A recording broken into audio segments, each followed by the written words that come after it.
Regardons brièvement ce qui était au cœur de la tentation. Par son union avec Dieu en esprit, l'homme était constitué pour avoir toute chose en relation avec Dieu et dans sa dépendance de Dieu. Sa connaissance et sa puissance devaient être essentiellement spirituelles. Et Dieu devait rester le Seigneur absolu et le souverain de sa vie. Une relation spirituelle et un esprit, organe et fonction rendaient cela possible.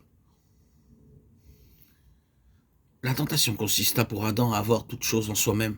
Cela était possible. C'est la suggestion qui lui fut faite. Et il pouvait devenir un être se dirigeant lui-même, se possédant lui-même, se suffisant à lui-même. Un être indépendant.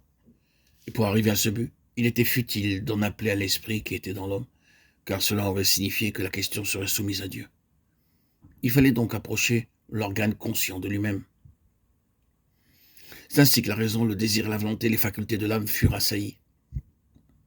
Au lieu de permettre à son esprit de s'en remettre à Dieu, l'homme agit indépendamment, ce qui eut les résultats les plus terribles que l'on puisse concevoir.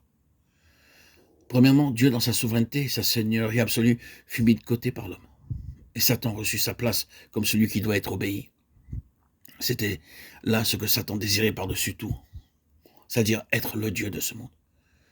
Ensuite, l'esprit de l'homme qui avait été si sérieusement violé cessa d'être le lien entre lui et Dieu. La communion avec Dieu, qui est toujours spirituelle, fut détruite. Et l'esprit fut assujetti à l'âme de l'homme. En ce qui concerne cet homme, il mourut pour Dieu, mort par vos fautes et vos péchés. Éphésiens 2:1. L'âme en arriva ainsi à dominer l'esprit. Et puis, comme si cela n'était pas assez triste, cet esprit qui devait être uni à Dieu, comme une épouse à son époux, fut employé par l'homme, par un acte de fornication spirituelle pour donner accès aux éléments sataniques qui sont au dehors de l'âme, mais qui depuis la chute en sont une telle partie que Dieu les regarde comme un tout dans l'homme non régénéré. C'est ce qui est désigné dans le Nouveau Testament par le terme de charnel. Nous pouvons voir ainsi que l'homme est devenu un être autre que ce que Dieu avait voulu. La différence essentielle, c'est qu'il est avant tout un homme psychique plutôt qu'un homme spirituel. Il ne faut pas une intelligence extraordinaire pour voir combien cette création est devenue un ordre de l'âme. Tout le système qui gouverne ce monde est psychologique. Tout est basé sur le désir, l'émotion, le sentiment, la raison, l'argument, la volonté, le choix, la détermination. Quelle grande place occupent les formes variées de l'activité de l'âme. D'un côté, la peur, le chagrin, la pitié, la curiosité, le plaisir, l'amour, le regret, le remords, l'excitation. De l'autre, l'imagination, la crainte, la fantaisie, le doute, l'introspection, la superstition, l'analyse, les raisonnements, les investigations. Et encore, dans une troisième direction, le désir de possession, le désir de connaissance, de puissance, d'influence, de position, d'admiration, l'attrait du monde, de la liberté.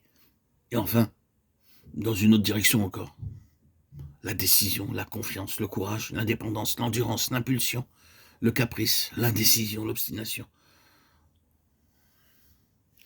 Nous ne disons pas que tout cela soit mauvais, mais nous pouvons voir par toutes ces choses qui, toutes sont des formes de la vie de l'âme, que nous vivons dans un monde qui presque en entier est un monde de l'âme.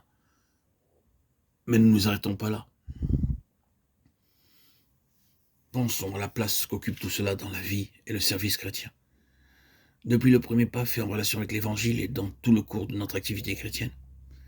Et c'est ici que nous demandons d'avoir la patience de poursuivre le sujet, alors que nous affirmons que tout cela, la somme totale de la raison, du sentiment et de la volonté humaine, a pu être employé dans cette question du salut, soit pour nous-mêmes, soit pour les autres, tout en étant absolument inutile et sans aucune valeur.